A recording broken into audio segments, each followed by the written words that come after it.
नमस्कार, आप देख रहे हैं जन टीवी। मैं प्रीति शर्मा आपके साथ। खबरों को विस्तार से भी जानेंगे, लेकिन शुरुआत करते हैं हेडलाइंस के साथ। सीएम पुष्कर सिंह धामी का उत्तरकाशी में रोड शो, नगर में जुटा जन सैलाब, दीदी भूली महोत्सव का शुभारंभ।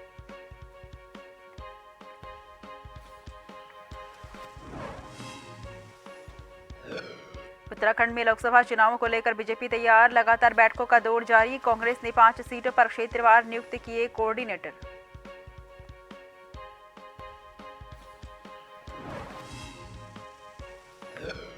एक 165 रिक्रूट आरक्षी बनी उत्तराखंड पुलिस का हिस्सा। IEG fire service Neeru Garg ने ली सलामी। उत्तराखंड के सिडकुल में आयोजित हुआ कार्यक्रम। अयोध्या में 22 जनवरी को राम मंदिर की प्राण प्रतिष्ठा, उस दिन सार्वजनिक अवकाश घोषित करने की मांग। उत्तराखंड में 258 लोगों को दिया गया निमंत्रण।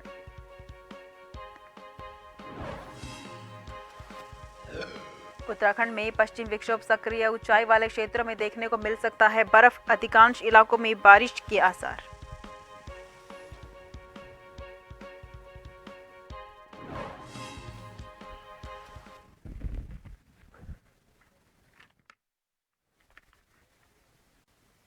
रुक करते हैं खबरों की ओर। उत्तरकाशी में मुख्यमंत्री पुष्कर सिंह धामी के रोड शो में भारी भीड़ उमड़ पड़ी।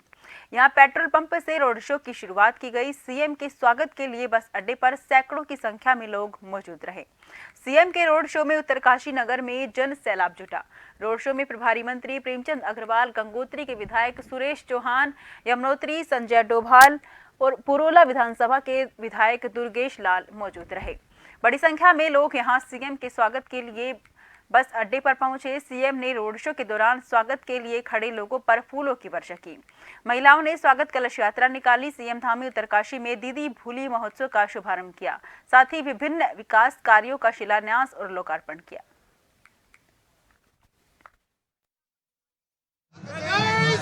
लगातार जो हमारा विकल्प रही संकल्प है, हमने प्रदेश को आगे बढ़ाने के लिए, प्रदेश को हिंदुस्तान का श्रेष्ठ राज्य बनाने के लिए, आदर्श राज्य बनाने के लिए, एक मॉडल राज्य बनाने के लिए जो प्रयास प्रारंभ किए हैं, जो विकास की यात्रा प्रारंभ हुई है, उस विकास की यात्रा में मेरे उत्तराखंड का एक एक जन उसका सहभागी बन रहा है, उसमें सहयात्री बन रहा है और उसने संकल्प लिया है कि हम जो है उस गंतव्य तक पहुंचेंगे। भाइयों बहनों, ये जो विकल्प है, संकल्प की बात मैं करता हूँ, उत्तराखंड को हिंदुस्तान का श्रेष्ठ राज्य बनाने की बात करता हूँ। ये केवल अकेले मेरा संकल्प नहीं है, ये इस मंच पर बैठे हुए लोगों का भी संकल्प नहीं है या कुछ लोगों का संकल्प नहीं है।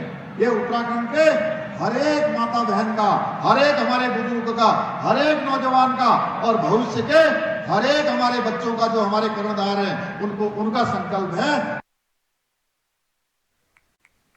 उत्तरकाशी में मुख्यमंत्री पुष्कर सिंह धामी ने दीदी भूली महोत्सव में शिरकत कर डुंडा और बगोरी क्षेत्र के पारंपरिक ऊन की कताई करने वाले चरखे को चलाया। इस दौरान मुख्यमंत्री ने करीब ऊन की कताई कर पारंपरिक ऊनी वस्त्रों को बढ़ावा देने का संदेश दिया। साथ ही डुंडा और बगोरी से पहुंची महिलाओं को चरखा चलाने और ऊन कताई करने की जानकारी दी।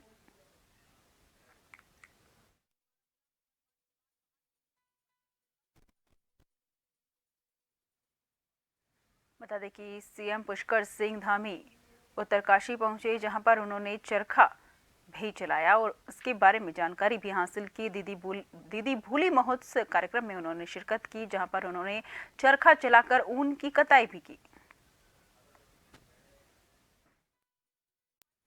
देश में होने वाले लोकसभा चुनाव को लेकर सभी पार्टियों ने अपनी कमर कस ली है। जहां उत्तराखंड बीजेपी में लगातार बैठकों का दौर चालू है, तो वहीं अब कांग्रेस ने 5 लोकसभा सीटों पर अपने क्षेत्रवार कोऑर्डिनेटरों की नियुक्ति की है। कांग्रेस ने टिहरी से मंत्री प्रसाद मैथानी, पोढ़ी गढ़वाल से विक्रम नेगी, अल्मोड़ा संसदीय सीट पर डॉक्टर जीत सिंह नैनीताल और उधम सिंह नगर सीट पर गोविंद सिंह कुंजवाल और हरिद्वार संसदीय क्षेत्र से गणेश गोदियाल को कोऑर्डिनेटर नियुक्त किया है। बीजेपी के प्रदेश प्रवक्ता वीरेंद्र सिंह बिष्ट ने कांग्रेस द्वारा कोऑर्डिनेटर नियुक्त करने पर तंज कसते हुए कहा कि कांग्रेस अब चुनावी मोड में दिखाई दे रही है। इससे पहले उसकी कोई भी संगठनात्मक गतिविधियां नहीं दिखाई दे रही थी।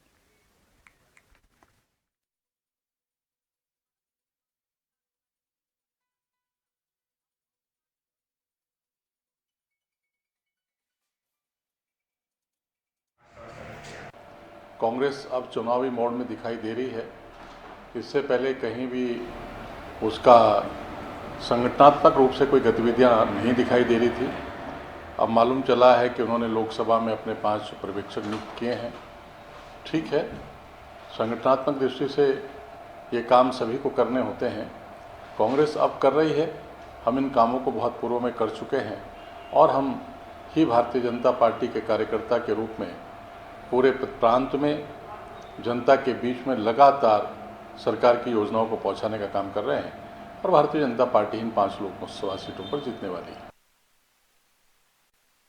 डोईवाला चीनी मिल का पेराई सत्र प्रारंभ हुए 2 महीने बीत चुके हैं, लेकिन अभी तक सरकार ने गन्ने का खरीद मूल्य निर्धारित नहीं किया, जिसको लेकर गन्ना किसान बेहद आक्रोशित हैं। सरकार के द्वारा गन्ना मूल्य निर्धारित न होने से नाराज किसान अपनी एक सूत्रीय मांग को लेकर डोईवाला मिल गेट पर सांकेतिक धरने पर बैठे और सरकार से अतिशीघ्र 500 रुपए प्रति क्विंटल के रेट से गन्ने का मूल्य निर्धारण कर किसानों को देने की मांग की है। किसानों ने चेतावनी देते हुए कहा कि अगर सरकार ने जल्द मूल्य 500 रुपए घोषित कर किसानों की मांग को नहीं माना तो किसानों के द्वारा उग्र आंदोलन किया जाएगा।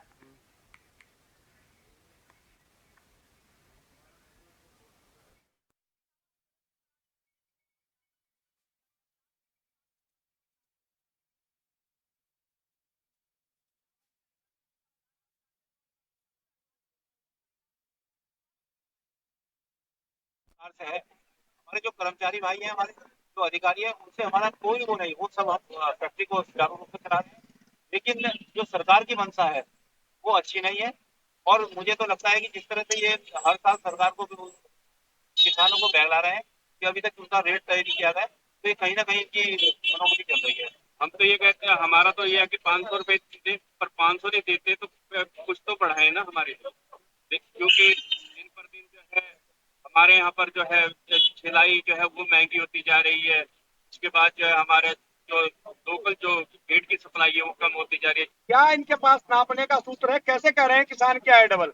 किसान की तो आय 1/4 पर रह गई और हमारे यहाँ गन्ने का रेट आपके सामने है, तकरीबन 3-4 साल से अब तक रेट नहीं बढ़ा। और हरियाणा हमारा बिल्कुल तकरीबन एक राज्य बीच में है, पड़ोसी राज्य ही माना जाएगा। वहाँ गन्ने का रेट कितना है? हमारे यहाँ की लेबरें जितनी यहाँ गन्ने की छिलाई करती थी सब अब की बार हरियाणा भाग गई। कारण क्या है? वहाँ रेट तेज दे रहा है किसान। डोईवाला में तहसील प्रशासन ने पुलिस, शिक्षा विभाग और ब्लॉक के साथ मिलकर के पूरी बस्ती से बाजार चौक होते हुए तहसील परिसर तक जन जागरूक रैली का आयोजन किया। रैली में आंगनबाड़ी महिला कार्यकर्ताओं ने भी बढ़ चढ़कर भागीदारी निभाई।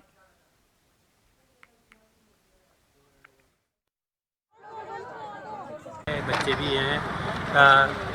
जिस तरह से हमारे आसपास में नशे का जो चाहे कारोबार हो, चाहे लोगों की जो आदतें हैं, चाहे लोगों के जो नशे के प्रति जो झुकाव है वो लगातार बढ़ता जा रहा है और नशे से हमारे शारीरिक ही नहीं, हमारे मानसिक और हमारे आर्थिक तीनों लेवल पे नुकसान होता है और इसकी जो क्षति होती है वो बहुत ही अपूर्णीय क्षति होती है। क्योंकि अगर परिवार का मुखिया नशे के आदी हो गया तो उसकी आर्थिकी भी चौपट हो जाती है और शारीरिक और मानसिक तो होता ही है। और अगर परिवार की मुखिया ही आर्थिक रूप से या शारीरिक रूप से कमजोर हो जाए तो उसमें पूरी परिवार की जो रीढ़ होती है वो टूट जाती है। आज हमने नशे के खिलाफ एक रैली निकाली है जो हमने नगर में निकाली थी और यहाँ पे आंगनवाड़ी की कुछ मैडमें आ रखी हैं और आज का युवा जो है सर नशे की तरफ काफ़ी ज़्यादा जा रहा है। तो उसी के विषय में हमने ये रैली निकाली थी कि जो नशे के खिलाफ नशे को हम कम कर सकें, नशे को बंद कर सकें। ये जो जागरूक रैली है ये नशे के खिलाफ जो है रैली निकाली जा रही है। नशा जो है वो बहुत ही ख़तरनाक जो है हमारे ज़्यादातर हम बात करेंगे युवाओं के लिए जो हमारे स्कूल के बच्चे हैं। तो इसमें हम लोग वैसे पहले से भी काम कर रहे हैं। जो हमारा आर्केस्ट्री का कार्यक्रम है इसमें भी हम जो है ये एक टॉपिक हम लेके चलते ही चलते हैं। तो आज भी जो रैली है तो उसमें भी लोगों को जागरूक करने के लिए यही बताया जा रहा है कि नशा नहीं करना चाहिए, नशे से कितने नुकसान है। और जो नशा जो होता है ना वो स्कूल लाइफ और कॉलेज लाइफ में सबसे पहले शुरू होता है। अगर यहाँ से हम बच्चों को समझाना शुरू कर देंगे तो हो सकता है कि कुछ हद तक हम जो है बच्चों को जो है वो सावधान करके आगे जो है अपने देश को जो है आगे ले जा सकते हैं। एएसपी देवेंद्र पीजा के स्थानांतरण के बाद चंपावत जिले की कप्तान नव आगंतुक एएसपी अजय गणपति कुमार ने संभाल ली है। पहली बार मुख्यमंत्री के जिले की कमान संभालने के बाद एसपी अजय गणपति ने जिले के समस्त पुलिस उपाधीक्षक, समस्त थाना प्रभारी, एसओजी टीम, LIU के अधिकारियों के साथ बैठक की। कानून व्यवस्था को मजबूत बनाने के लिए कड़े निर्देश दिए।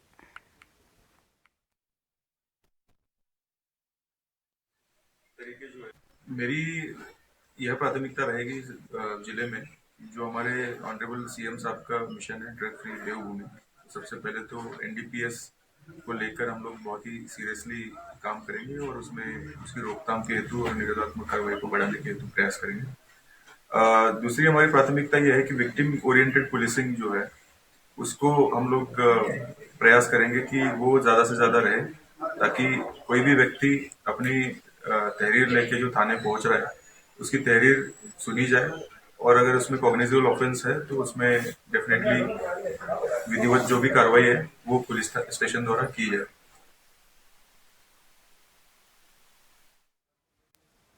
पुलिस लाइन रोशनाबाद हरिद्वार स्थित परेड ग्राउंड में 165 महिला आरक्षियों की पास आउट सेरेमनी आयोजित की गई।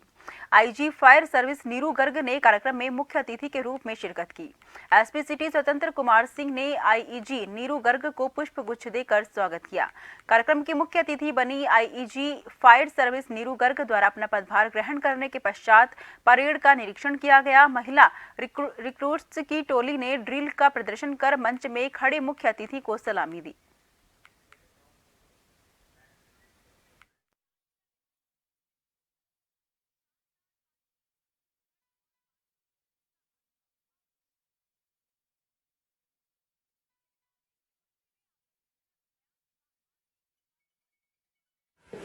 हमारे राज्य में फर्स्ट टाइम हुआ है कि जो फायरमैन के पद हैं उसमें महिलाओं को भी रिक्रूट किया गया है। तो जो हमारी महिलाओं की हिस्सेदारी है जो समाज में बढ़ रही है वो फायर सर्विस में भी अपनी सेवाएं देगी। और ये जो है पूरी तरह से यहाँ पर जो बैच था जिसका पासिंग आउट हुआ है आज हरिद्वार में, ये पूरा महिलाओं का बैच था। इसमें 165 महिला रिक्रूट्स जो है पास आउट हुई है।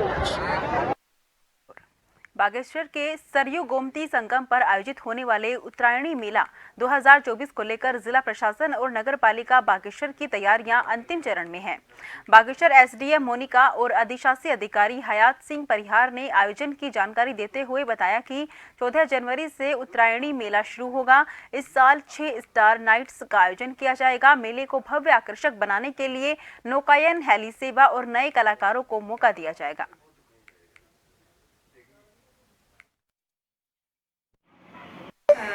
जो हमारा इस वर्ष का उत्तरायणी 2024 का कार्यक्रम है, इसका उद्घाटन जो है वो 14 जनवरी को प्रस्तावित है।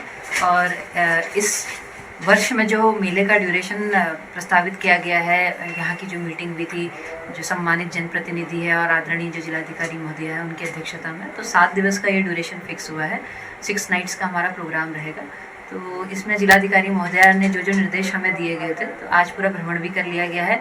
और हमारी जो इसमें छोटी छोटी कमेटियाँ बनी हुई है, चाहे वो कल्चरल है, चाहे वो स्पोर्ट्स है, चाहे वो प्रचार प्रसार की है, सभी कमिटीज़ के साथ भी हम लगातार बैठक कर रहे हैं, जिसमें स्थानीय लोगों को भी इन्वॉल्व करा गया है कमिटीज़ में।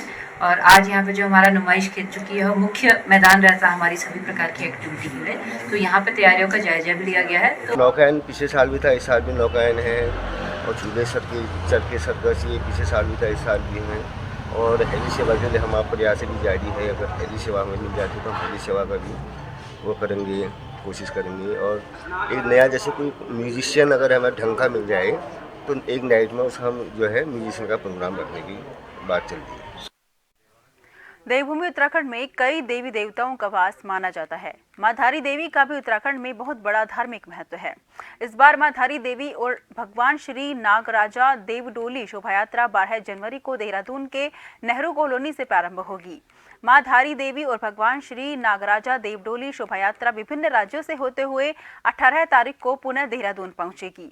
इस डोली यात्रा को लेकर आचार्य श्री सुरेंद्र प्रसाद सुंदरिया ने कहा कि उत्तराखंड के सांस्कृतिक विरासत को बचाने और जन जन तक पहुंचाने के लिए इस टोली का आयोजन हर वर्ष किया जाता है।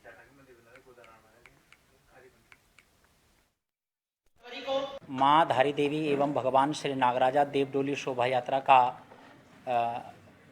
प्रारंभ श्री गणेश दिनांक 12 जनवरी 2024 दिन शुक्रवार से प्रारंभ हो रहा है, जिसका पूजन कार्यक्रम प्रातः 6 बजे से प्रारंभ होकर और 9 बजे तक चलेगा। जो माँ धारी देवी का थान नेहरू कॉलोनी में विराजमान है वहाँ पर, उसके बाद देवडोली यात्रा आगे के लिए प्रस्थान करेगी, जिसके लिए हमने अन्य अपने सूबे के माननीय मुख्यमंत्री श्री पुष्कर सिंह धामी जी को भी निवेदन किया है और उन्होंने भी यह निवेदन हमारा स्वीकार किया है।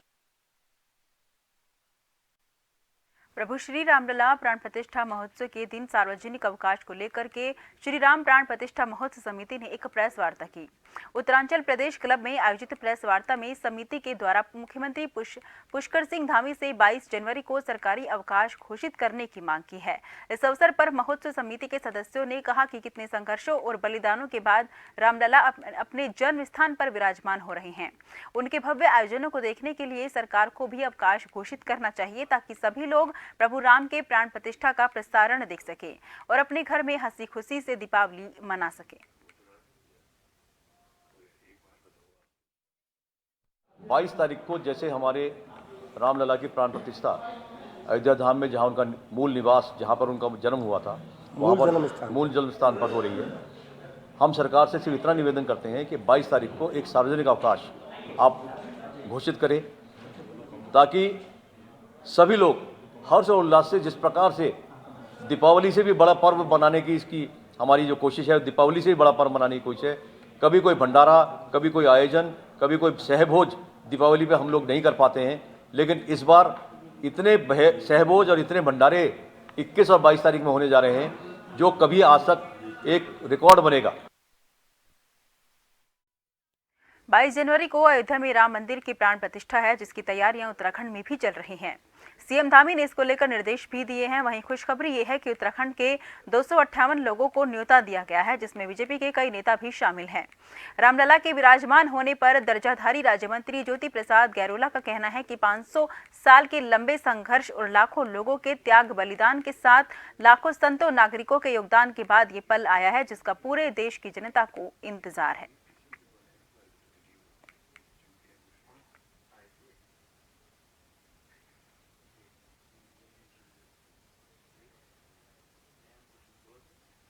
उत्तराखंड क्षेत्र से लगभग 258-59 लोगों को निमंत्रण आया है और हमको पता है कि यह देवभूमि है। यहाँ पर बहुत सारे अखाड़े हैं, बहुत सारे कोठारी हैं, बहुत सारे बड़े मंदिरों के पुजारी हैं, बहुत सारे महामंडलेश्वर हैं, बहुत बड़े बड़े संत यहाँ पर रहते हैं। इन सभी संतों को वहाँ से आमंत्रण आया है और कुछ प्रमुख मंदिर के प्रबंधकों को इस तरह के आमंत्रण आए हैं। वह सब लोग उस दिन जुड़ेंगे। लक्सर कोतवाली पुलिस ने अवैध कच्ची शराब के खिलाफ छापेमारी कार्रवाई करते हुए रंजीतपुर गांव के पास गन्ने के खेत में कच्ची शराब बना रहे एक आरोपी गिरफ्तार कर लिया है। साथ ही मौके से भट्टी उपकरण सहित 40 लीटर अवैध कच्ची शराब को बरामद किया है। वहीं कच्ची शराब बनाने वाले करीब 150 लीटर लहन को भी पुलिस द्वारा नष्ट किया गया है। गिरफ्तार आरोपी मिथुन लक्सर के ही जसपुर रंजीतपुर गांव का निवासी है। पुलिस ने आबकारी अधिनियम एक्ट के तहत मुकदमा दर्ज कर आरोपी को जेल भेज दिया है।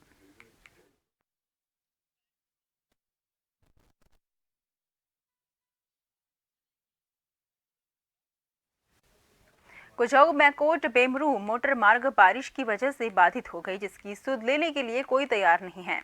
विभागीय स्तर पर सूचना देने के बाद भी अभी तक उक्त मोटर मार्ग खोलने की कोई भी कार्यवाही नहीं हुई है। ऐसे में उस मोटर मार्ग से आवागमन कर रहे वाहन तो छोड़ो, आम जनमानस का जाना भी खतरे से खाली नहीं है।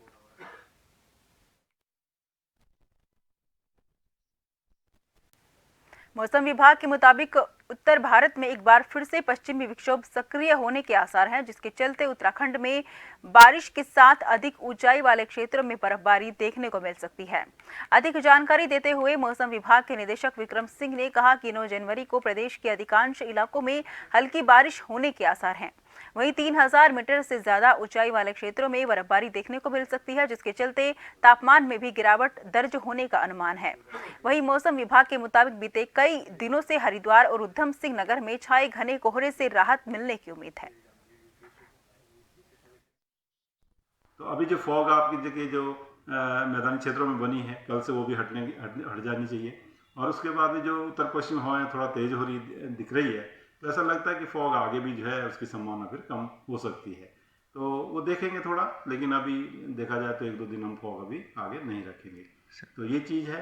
और जो बारिश है तो वो 9 को ही है, उसके बाद मौसम फिर साफ हो रहा है। बाकी तापमान भी आप देख रहे हैं, अगर प्लेन वाले छोड़ दिए जाओ, जो आपका हरिद्वार और उधम सिंह नगर है, वहाँ तो ठिठुरन है फॉग की वजह से, लेकिन और जगह देखेंगे तो तापमान थोड़ा जो है सामान्य से ऊपर ही है। हल्द्वानी में कुमाऊं आयुक्त दीपक रावत ने वनभूलपुरा क्षेत्र में प्रतिबंधित पॉलिथीन के गोदाम में छापेमारी की है। छापेमारी के दौरान सिटी मजिस्ट्रेट ऋचा सिंह भी मौजूद रही। ये कार्रवाई ख्वाजा मस्जिद के पास किदवई नगर में की गई है, जहां बड़ी मात्रा में प्रतिबंधित पॉलिथीन पकड़ी गई है। इस दौरान कुमाऊं कमिश्नर द्वारा अधिकारियों को निर्देश दिए गए हैं कि शहर में किसी भी तरह से प्रतिबंधित पॉलिथीन की बिक्री न की जाए। जो भी उसका इस्तेमाल करता है उसके खिलाफ चालान की कार्रवाई की जाए। जहां भी प्रतिबंधित पॉलिथीन के गोदाम पाए जाते हैं उन पर छापेमारी की जा रही है।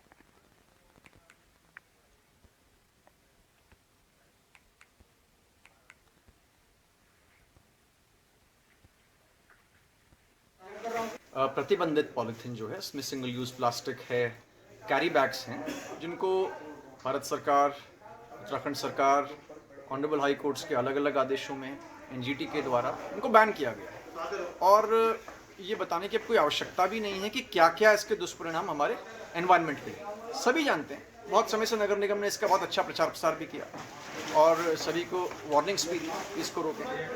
और इसमें माननीय मुख्यमंत्री जी भी इसको लेके बहुत सजग रहते हैं और समय समय पे जब समीक्षाएं होती हैं तो उस बात को पूछा जाता है। इसकी एनवायरमेंटल कॉस्ट बहुत ज़्यादा है, बहुत नुकसान हो रहे हैं, नदी नाले चौक हो रहे हैं, मवेशी इसको कई बार खा लेते हैं। कैबिनेट मंत्री प्रेमचंद अग्रवाल के रिश्तेदार के घर बड़ी डकैती को अंजाम देने वाले गिरोह के मास्टरमाइंड को एसटीएफ ने मेरठ से गिरफ्तार किया है, जिसकी तलाश यूपी, हरियाणा, दिल्ली और राजस्थान पुलिस कर रही थी। वहीं देहरादून पुलिस मामले में पहले ही गिरोह के 8 आरोपियों को गिरफ्तार कर चुकी है। वहीं बीते दिन एसटीएफ ने मेन आरोपी को भी गिरफ्तार कर लिया है, जिस पर पुलिस मुख्यालय की ओर से 2 लाख रुपए का इनाम घोषित था। बता दें कि आरोपी के खिलाफ 2 दर्जन से ज्यादा मुकदमे विभिन्न राज्यों में दर्ज हैं।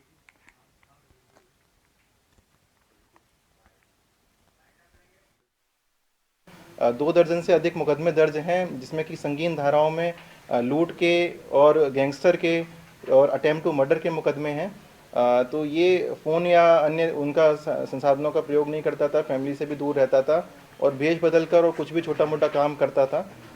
तो हमें लगातार बीच में कई बार सूचनाएं भी मिल रही थी, हमारी टीम लगी हुई थी, अलग अलग स्थानों पर दबिश भी दी गई थी, लेकिन उस समय हमें सफलता नहीं मिली।